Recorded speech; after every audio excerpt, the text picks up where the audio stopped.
So very good morning students, welcome to VR TNPSC academy. So நம்ம இந்த வீடியோவில் என்ன பார்க்க போகிறோம் அப்படின்னா, டிஎன்பிஎஸ்சி வந்து ஒரு முக்கியமான அப்டேட் ஒன்று வந்து கொடுத்துருக்காங்க. ஸோ அது வந்து என்ன அப்படின்னா, ஓஎம்ஆர் ஷீட்டில் வந்து ஒரு சில சேஞ்சஸ்லாம் பண்ணியிருந்திருக்காங்க. சரிங்களா? ஸோ இது வந்து ஒரு பெரிய சேஞ்சஸ் தான். ஸோ இதனால் வந்து பார்த்தோம் அப்படின்னா நமக்கு வந்து நல்ல டைம் சேவ் ஆகும். சரிங்களா? ஸோ மறக்காம இந்த வீடியோ கடைசி வரைக்கும் பாருங்கள். ஸோ ஃபஸ்ட் ஆஃப் ஆல் இந்த சைடு, சரிங்களா, அதாவது இந்த ஏரியாவில் வந்து என்னென்ன சேஞ்சஸ் பண்ணியிருக்காங்க, இதில் வந்து என்னென்ன ஏரியா சேஞ்சஸ் பண்ணியிருக்காங்கன்றதை பார்த்துடலாம். ஸோ ஃபஸ்ட் ஆஃப் ஆல் வந்து பார்த்தோம் அப்படின்னா, ஸோ இதில் வந்து மேக்ஸிமம் எந்த சேஞ்சஸும் இல்லை. இப்போ மேலே வந்து சீரியல் நம்பர் எழுத போகிறோம். அதுக்கப்புறம் வந்து பார்த்தோன்னா இதெல்லாம் வந்து அவங்களே வந்து ஃபில் பண்ணி கொடுத்துருவாங்க. இந்த name, register, name of the candidate, register number, subject, centre, இதெல்லாம் வந்து பார்த்தோம் அப்படின்னா நமக்கு ஓஎம்ஆர் ஷீட்லேயே வந்து இதெல்லாம் வந்து பிரிண்ட் ஆகி தான் வரப்போகுது. ஸோ இதுதான் வந்து பார்த்தோம் அப்படின்னா ரொம்ப முக்கியமானது. சரிங்களா? ஸோ வினா தொகுப்பு எண், ஸோ கொஷின் புக்லெட் நம்பர் வந்து பார்த்தோம் அப்படின்னா, ஸோ இதுக்கு முன்னாடி வந்து பார்த்தோம் அப்படின்னா ஒரு 11 டிஜிட்டில் 12 டிஜிட்டில் இருக்கும். சரிங்களா? நம்ம ஷேர் பண்ணுறதே வந்து பார்த்தோம் அப்படின்னா ரொம்ப கஷ்டமாக இருக்கும். ஆனால் இதில் வந்து பார்த்தோம் அப்படின்னா வெறும் 4 டிஜிட் தான். சரிங்களா? ஸோ இந்த ஓஎம்ஆரில் வந்து பார்த்தோம் அப்படின்னா வெறும் 4 டிஜிட்டில் ஒரு ஓடிபி மாதிரி கொடுத்துருக்காங்க. ஸோ இதனால் வந்து என்ன ஆகும் அப்படின்னா, நமக்கு வந்து டைம் சேவ் ஆகும். அட் த சேம் டைம் அந்த தப்பாக ஷேர் பண்ணுறதுனால 5 மார்க் குறையிறது. ஸோ அதெல்லாம் வந்து பார்த்தோம் அப்படின்னா இனிமேல் கொஞ்சம் அவாய்ட் பண்ணலாம். சரிங்களா? ஸோ இதில் வந்து என்னென்னா, இவங்களே வந்து ஒரு ரெஸ்ட்ரிக்ஷன் கொடுத்துருக்காங்க. அது என்ன சொல்லியிருக்காங்க அப்படின்னா, தேர்வரால் கருமையாக்கப்பட்ட வினாத்தாள் தொகுப்பு எண்ணே இறுதியானது சரியாக கருமையாக்கப்படாத நிலையில் ஓஎம்ஆர் விடைத்தாள் செல்லாததாக்கப்படும் அப்படின்றாங்க. ஸோ ஓஎம்ஆர் ஷீட்டில் வந்து நம்ம தப்பாக ஷேர் பண்ணியிருந்தோம் அப்படின்னா அந்த ஓஎம்ஆர் ஷீட் வந்து நான் இன்வேலிட் அப்படின்னு சொல்லிடுவாங்க அப்படின்னு சொல்லிட்டு சொல்லியிருந்திருக்காங்க. ஸோ அதுக்கடுத்து வந்து பார்த்தோம் அப்படின்னா, இன்விஜிலேட்டருக்கு 2 ஒர்க்கு வந்து சேர்த்து கொடுத்துருக்காங்க. ஒன்று வந்து என்ன அப்படின்னா, எல்லா ஸ்பேஸும் வந்து the candidate signature available in the space provided. So signature வந்து நமக்கு கொடுத்துருக்க இடத்துல நம்மளோட இந்த இடத்துல பார்த்தீங்களா, ஸோ இதுதான் வந்து நமக்கான கையெழுத்துக்கான நம்ம சிக்னேச்சருக்கான பிளேஸு. ஸோ இந்த பிளேஸில் வந்து கேண்டிடேட் வந்து சைன் போட்டிருக்காங்களா அப்படின்னு பார்த்து அவங்க போடணும்.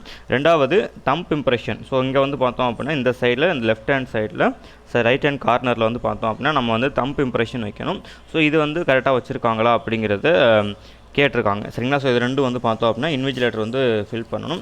ஸோ ரொம்ப முக்கியமாக இந்த சைடில் வந்து என்ன அப்படின்னா, இந்த ஏபிசிடி வந்து நம்ம கால்குலேட் பண்ண தேவையில்லை. ஸோ அதுதான் வந்து பார்த்தோம் அப்படின்னா ரொம்ப ரொம்ப முக்கியமானது.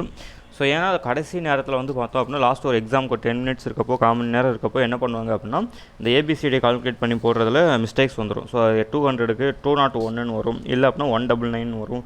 ஸோ கடைசி நேரத்தில் வந்து பார்த்தோம் அப்படின்னா எக்ஸாம் முடிகிறப்போ அந்த மாதிரியான டென்ஷன்லாம் இருந்துகிட்டு இருந்துச்சு. ஆனால் இனிமேல் வந்து அது கிடையாது. சரிங்களா? ஸோ அதுக்கு பதிலாக சிம்பிளாக வந்து என்ன சொல்லியிருக்காங்க அப்படின்னா, 200 கேள்விகளுக்கும் அதுக்குரிய வட்டத்தை கருமையாக்கி விட்டீர்களா? ஸோ எல்லா 200 கொஷின்ஸுக்கும் நீங்கள் ஷேர் பண்ணிட்டீங்களா அப்படின்னு கேட்டிருக்காங்க.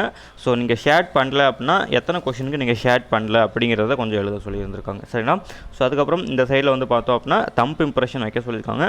இஃப் சப்போஸ் தம்ப் இம்ப்ரெஷன் வைக்கல அப்படின்னா அதுலேருந்து 0.5 மார்க்கை வந்து மைனஸ் பண்ணுவோன்னு சொல்லியிருக்காங்க. ஸோ இதுக்கு முன்னாடி வந்து பார்த்தோம் அப்படின்னா 2 மார்க்ஸ் 3 மார்க்ஸ் மைனஸ் பண்ணுவோன்னு சொல்லியிருந்தாங்க. ஆனால் இதில் வந்து பார்த்தோம் அப்படின்னா 0.5 மார்க்ஸ் வந்து 0.5 மார்க்ஸ் நாங்கள் குறைக்க போகிறோம் அப்படின்னு சொல்லியிருந்தாங்க. சரிங்களா?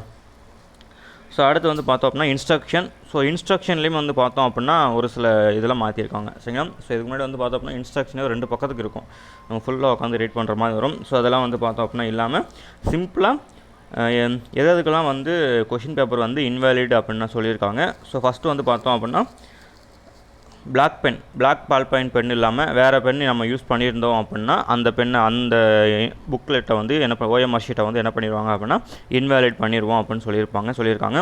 அடுத்தது தேவையற்ற மற்றும் பொருத்தமற்ற குறிப்புகள் குறியீடுகள் மேற்கொள்வது. ஸோ நம்மளுடைய அது வந்து நம்ம வேறு எங்கேயாச்சும் ஏதாவது ஒரு இதை எழுதி அது வந்து நம்மளுடைய ஐடென்டிட்டியை வந்து காமிச்சது அப்படின்னா அதை வந்து அந்த புக்லெட் வந்து அந்த ஓஎம்ஆர் ஷீட் வந்து இன்வேலிட் அப்படின்னு சொல்லியிருக்காங்க. ஸோ அடுத்து வந்து பார்த்தோம் அப்படின்னா ஓஎம்ஆர் விடைத்தாள் பக்கம் 1 அதற்குரிய இடத்தில் தேர்வர்கள் கையொப்பமிடவில்லை எனில். ஸோ நமக்கான சிக்னேச்சர் இருக்க வேண்டிய இடத்துல நம்ம சிக்னேச்சர் அல்லது சிக்னேச்சர் போடலை அப்படின்னா அதுக்கு வந்து பேப்பர் வந்து இன்வேலிட் சொல்லியிருக்காங்க. ஆல்ரெடி நம்ம பார்த்தோம் அப்படின்னா தம்ப் இம்ப்ரெஷனுக்கு 0.5 மைனஸ் 0.5 வந்து நெகட்டிவ் மார்க்னு சொல்லியிருக்காங்க. சரிங்களா?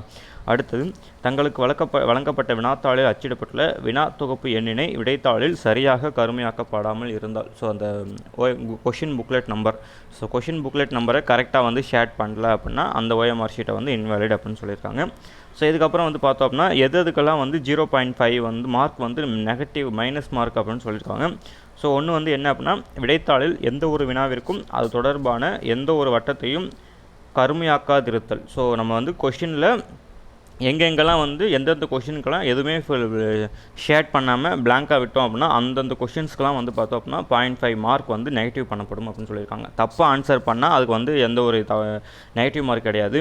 ஆனால் ஷேடே பண்ணாமல் இருந்தோம் அப்படின்னா அதுக்கு வந்து 0.5 மார்க் வந்து மைனஸ் அப்படின்னு சொல்லியிருந்திருக்காங்க. சரிங்களா. அடுத்தது தம்ப் இம்ப்ரெஷன் வைக்கல அப்படின்னா அதுக்கு ஒரு 0.5 மைனஸ் சொல்லியிருக்காங்க. சரிங்களா. ஸோ இதெல்லாம் வந்து பார்த்தோம் அப்படின்னா இன்விஜிலேட்டருக்கு ஹால் இன்விஜிலேட்டருக்கு. ஸோ அவங்க தான் பார்த்துட்டு என்ன பண்ணணும் அப்படின்னா இந்த இடத்துல சைன் போடணும். சரிங்களா. இதுக்கு முன்னாடி வந்து பார்த்தோம் அப்படின்னா ரைட் ஹேண்ட் கார்னரில் இந்த சைடு வந்து பார்த்தோம் அப்படின்னா நம்ம சைன் போடுற மாதிரி இருந்துச்சு.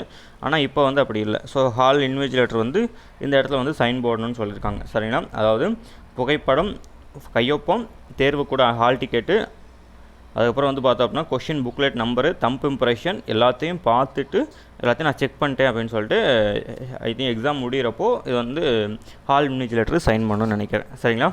ஸோ இதுதான் ஸ்டூடெண்ட்ஸ் இந்த இப்போ ரீசெண்டாக வந்திருக்கு ஓஎம்ஆரில் வந்து அப்டேட் வந்திருக்கு. சரிங்களா. அதாவது பார்த்தோன்னா அந்த பெரிய இது வந்து என்ன அப்படின்னா ABCDEயை வந்து கால்குலேட் பண்ணி நம்ம இந்த 200 வருதான்னு போட தேவையில்லை. ரெண்டாவது கொஷின் புக்லெட் நம்பரை வந்து குறைச்சிருக்காங்க.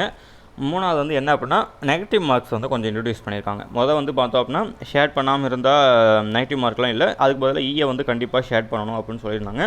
ஆனால் இப்போ அப்படி இல்லை, ஈயை கண்டிப்பாக ஷேட் பண்ணணும்னு அவசியம் இல்லை. ஆனால் நீங்கள் ஷேட் பண்ணவே இல்லை அப்படின்னா 0.5 மார்க்கை வந்து மைனஸ் பண்ணிடுவோம் அப்படின்னு சொல்லியிருந்திருக்காங்க. சரிங்களா. ஸோ ஓகே ஸ்டூடெண்ட்ஸ், நெக்ஸ்ட் வீடியோவில் பார்க்கலாம். மறக்காம VRTNPSC எனக்கு சப்ஸ்கிரைப் பண்ணிடுங்க. தேங்க்யூ.